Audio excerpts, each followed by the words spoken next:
আমাদের জীবনে সময়ের মূল্য অনেক বেশি। তাই সেই সময়কে গুরুত্ব দিতে ভোর 4:30টায় মা ছেলেকে বিছানা ছেড়ে উঠে যেতে হলো।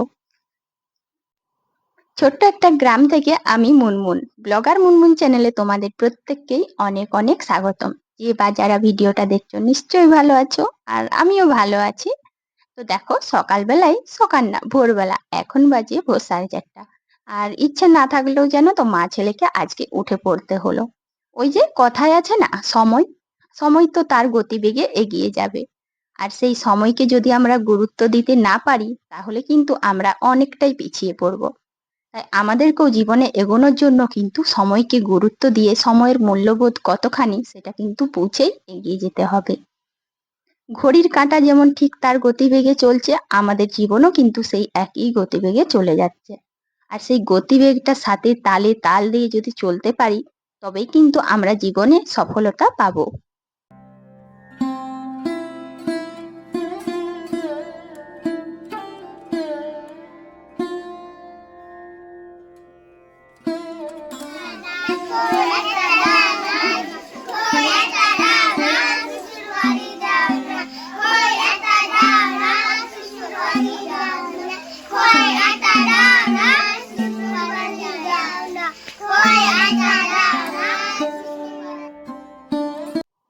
তো দেখো বন্ধুরা, আজকে কেন ভোরবেলায় তাড়াতাড়ি ঘুম থেকে উঠেছি সেটা তো তোমরা পুরো ভিডিওটা দেখলেই বুঝতে পারবে। এখন আপাতত এই ছোট্ট ছোট্ট খুদে বাচ্চাদের দেখে নাও। তো কি বলতো, যেহেতু কালকে কৃষ্ণ পূজা হয়েছিল, আর জন্মাষ্টমী উপলক্ষে কিন্তু কৃষ্ণের জন্মদিন উপলক্ষে আমাদের এখানে, বিশেষ করে আমাদের এখানের এই কয়েকটা বাড়িতে কিন্তু এই নিয়মটা রয়েছে যে সেই দিন যেন অনেক রকম কিছু তৈরি করতে হয় পুজোর খাবার হিসেবে, আর সেই খাবারগুলো যেন বাচ্চাদেরকে দিতে হয় পরের দিন। আর তোমরা তো দেখলেই যে এরা কত সুন্দর করে গান গাইলো। তো এটাই কিন্তু আগেকার রীতি রয়েছে, যে এই যে সমস্ত গ্রামের অনেক ছেলে মেয়ে আসতো, এখন যদিও কম আসে। তো ছোট ছোট বাচ্চাগুলো আসে আর তারা এরকম গান গায়, আর তাদেরকে যেন মানে যার বাড়িতে যা করা হয় সেইগুলোই দেওয়া হয়। তো দেখো, পিঠে তো করেছিলাম, আর তালের পিঠে সবাইকে দেব। তার সঙ্গে কিন্তু এই মুড়িটা দিচ্ছি এই বছর নতুন করে। মুড়ি দেওয়ার এটাই কারণ, জানো তো, লুচি দিলাম না। আসলে লুচি সেভাবে বেশি করিও নি, আর এরা না অনেকগুলো বাড়ি যাবে। তাছাড়া এই মুড়িটা দিলে কি বলতো, আমি ভাবি যে এই মুড়িটা মানে অন্যদের খাবারগুলো হয়তো এরকম লুচি পিঠে এগুলো খেয়ে নিতে পারবে, কিন্তু মুড়ি হলে কি হয় বলতো, পরে কদিন রেখেও অন্তত পরের দিন হলেও মুড়ি খেতে পারবে। তো মুড়ির মধ্যে না বাতাসা, নকুলদানা সবকিছু মেশানো ছিল, খই মেশানো ছিল। আর ওটাকে বলা হয় না আটকর করে। তো সেই জন্য ওই হিসেবেই খাবারটা দিলাম, কারণ বাচ্চাদের জানো তো ওটাই দরকার। আর এই পুজোতে ওই আটকর করেটাই দেওয়া হয়ে থাকে। তো সমস্ত বাচ্চাদেরকে একটা বালতির মধ্যে রেখেছিলাম আটকর করে সবাইকে দিয়ে। আর এখন দেখো আমি ঝাঁটটা দিয়ে দিচ্ছি।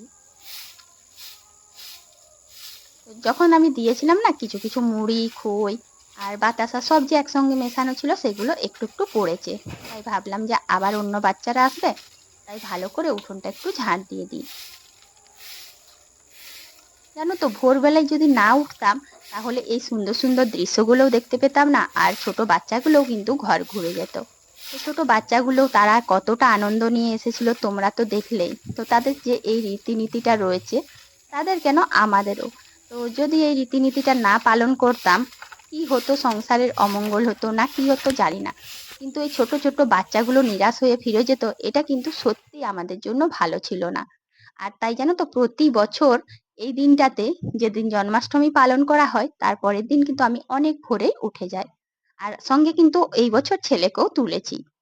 এই বছর ছেলেকে তোলার কারণ হচ্ছে এই সুন্দর জিনিসগুলো ও দেখতো, আর সঙ্গে কিন্তু ওর কিছু পড়াও রয়েছে। তো সেই জন্যই জানো তো ওকে তাড়াতাড়ি তুলে দিয়েছিলাম। সময়ের সাথে সাথে না ছোট বড় সবাইকেই সবকিছু শিখতে হয়। হ্যাঁ, সে কতটা পারবে কতটা না পারবে এটা বড় বিষয় নয়, কিন্তু সব জিনিসটা বোঝানো দরকার। এখন দেখো ঠিকঠাক কিন্তু সূর্যি মামাও ওঠেনি, তো ভাবলাম আরো বাচ্চারা আসবে, এই দেখো কথা বলতে বলতে অনেকেই কিন্তু চলে এলো। তো সেই জন্য ভাবলাম এই জামা কাপড়গুলো মেলে দিই, পরে আবার সুযোগ পাবো না পাবো। তাছাড়া সংসারের তো কাজকর্ম অনেক আছেই, সঙ্গে কিন্তু ছেলেকেও পড়তে বসিয়ে এসে নিশ্চিন্ত না। শুধু মনে হয় যে কোনটা পারবে কোনটা পারবে না। তো পড়া তো সঙ্গে মানে তার সঙ্গে সঙ্গে থাকলে সে যতটা সাপোর্ট পেয়ে পড়াটা তাড়াতাড়ি এগোতে পারবে, হয়তো একা হয়ে গেলে এতটা নাও পড়তে পারে। তারপরে চলে এলাম বাগানে ফুল তুলতে। তো বাগানে ফুল তুলতে এসে জানো তো ফুলটা তুলেছি কম করে আর নজর পড়লো এইদিকে। তো ফুল তুলতে তুলতে এসে করে এখানে দেখলাম আরেক কাণ্ড, কলা গাছগুলো যে কি হয়েছে জানি না। দেখো এই যে কলার যে ফেনাগুলো রয়েছে, তো সমস্ত কলাগুলোই না কিরকম একটা রোগ লাগার মতন হয়ে গেছে আর শুকনো হয়ে ঝরে পড়ে যাচ্ছে। তো সেই জন্য নিচের দিকে যে কলাগুলো ছিল সেইগুলো ছিঁড়ে ছিঁড়ে ফেলে দিচ্ছি, কারণ শুকনোও হয়েছে সঙ্গে কিন্তু কালো হয়ে গিয়েছে। তো এত সুন্দরভাবে যত্ন নিয়ে কলা গাছগুলো নষ্ট হয়ে গেছে। আর কাল পরশু তো আসাও হয়নি, যার জন্য ঠিকঠাক খেয়াল করা হয়নি। ফুল তুলেছি তাড়াহুড়োয় কাজের জন্য চলে গিয়েছি। আর আজকে দেখো দেখছি কি অবস্থা হয়েছে। তো যাই হোক সময় নিয়ে এসে করে ফুল তুলতে দেখতে পেলাম, আর এটা দেখে কিন্তু একটা জিনিস ভালো লাগলো যে এটার হয়তো কিছু ব্যবস্থা করার এখনো সময় আছে। তো তারপর বাড়িতে এসে বললাম, আর এটা সম্বন্ধে কি করতে হবে ঠিকঠাক জানি না। আর তোমাদের দাদাভাই হয়তো কারোর সাথে জিজ্ঞেস করবে বা ব্যাপারটা বুঝবে কি জন্য কলাগুলো এরকম নষ্ট হয়ে যাচ্ছে। তো তারপর দেখো সংসারের কাজ বাজ সেরে রান্না বান্না করে এখন ছেলেকে নিয়ে বসে পড়েছি। আর ওকে না খাইয়েও দিচ্ছি আজকে।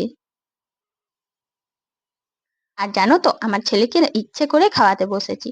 ও না এই যে সবজিগুলো রয়েছে, যেহেতু সবজির সঙ্গে রয়েছে ডিম, তো কদিন ধরে নিরামিষের জন্য জানো ও বলছিল ডিম করতে, আর ডিমটা সেদ্ধ করে দিয়েছি। যদিও ওর জন্যই ডিম করেছি, আমাদের জন্য করিনি। আর ওর মধ্যে একটা খুব বাজে গুণ রয়েছে, যদি ও ডিম পেয়ে যায় ডিমটা এতই প্রিয় আর অন্য সবজিগুলো খেতে চায় না। তো সেই জন্য জানো তো সমস্ত সবজিগুলো যাতে খায়, সেই জন্য ওর সাথে গল্প করে করে সবগুলো খাইয়ে দিচ্ছি। আর এই গল্প করতে করতে অন্যমনস্ক থাকলে সবজিগুলো খেয়ে নিবে। তারপর একটা সবজি খেতে চায় না, বাকিগুলো খেয়ে নিবে। তাই ভাবলাম প্রথমে ওই একটা সবজি ভালো করে খাইয়ে দিই, আর যেগুলো ও নিজে খেতে পারবে সেগুলো তো পরে এমনিই খেয়ে নিবে। কি বলতো আসলে প্রত্যেক বাড়িতেই না এখনকার দিনে বাচ্চারা এরকম করে, যেটা নিজের পছন্দ সেটা খাবে আর যেটা পছন্দ না সেটা হয়তো খেতে চাইবে না। কিন্তু আমাদেরকে সময়টা বুঝে চলতে হবে যে একটা ছোট বাচ্চার শরীরে প্রত্যেকটা শাকসবজি কতটা পুষ্টিকর, আর তার কথা মতো চললে কিন্তু সেই পুষ্টিটা পাবে না। তাই জানো তো এই পদ্ধতিটাই করতে হয় যে একটু সময় যাক, কিন্তু তাকে সময় দিতে হবে, তাকে খাইয়ে দিতে হবে। আস্তে আস্তে একটা সময় হয়তো ওই বাচ্চাটাই যে সবজি খেত না সেই হয়তো সবজি খেতে পছন্দ করবে। আর এটা কিন্তু এখন ঘটছে, আমার ছেলে কিন্তু আগের থেকে অনেকটাই সবজি খাওয়া পছন্দ করে। তারপর দেখো সবার খাওয়া দাওয়া হয়ে গেছে, তাড়াহুড়ো করে বাসনগুলো ধুয়ে নিচ্ছি। বাসন ধোয়ার কিন্তু একটা কারণ রয়েছে, অন্যদিন একটু দেরি করে ধুলেও আজ খাওয়ার পরেই ধুয়ে নিচ্ছি। আর তার কারণ কি বলতো, আজকে মনসা পুজো। আর আমাদের এখানে না মনসা ঠাকুরের পুজোর জন্য যে ঘট আনতে যাই সেই ঘট আনার অনুষ্ঠানটা কিন্তু খুবই সুন্দর হয়।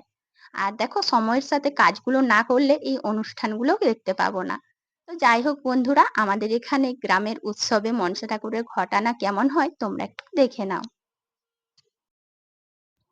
সময় তো তার মতো চলে যায় আর দেখতে দেখতে দেখো সারাটা দিন চলে গেল।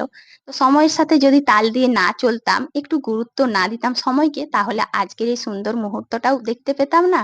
আর সকাল থেকে উঠে সুন্দর সুন্দর যে জিনিসগুলো হলো সেগুলো কিন্তু খুব মিস করতাম। এগুলো তো আর প্রত্যেক দিন হবে না আর প্রত্যেক দিন আসবেও না।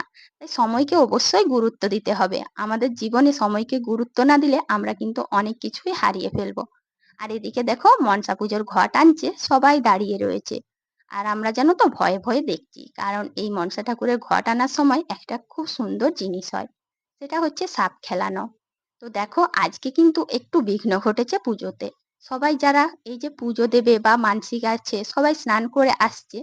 আর ওদিকে যে নিয়মটা হয় যে একটা গরুর গাড়ির ওপরে একটা সিঁড়ির মতো করা থাকে, সেখানে তিনজন বসে থাকে। আর সেই তিনজনের মধ্যে একজনের গায়ে কিন্তু থাকে সাপ, আর একজন সেই সাপটাকে হাত দিয়ে খেলা করে করে নিয়ে আসে। তো এরকম না মানে অনেক আগে থেকেই রীতিনীতিটা চলে আসছে। আর আমি বিয়ের পর থেকে এই রীতিটাই দেখে আসছি। এটা খুব সুন্দরভাবে নিষ্ঠার সঙ্গে পালন করা হয়।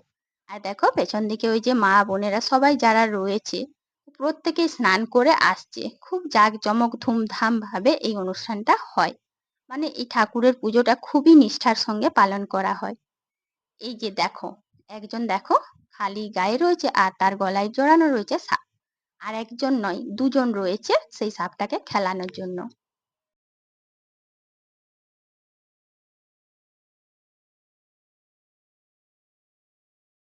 তো সমস্ত বন্ধুরা অবশ্যই কিন্তু আমার পাশে থেকেও সুন্দর একটা কমেন্ট করো ভিডিওটা কেমন লাগলো। আর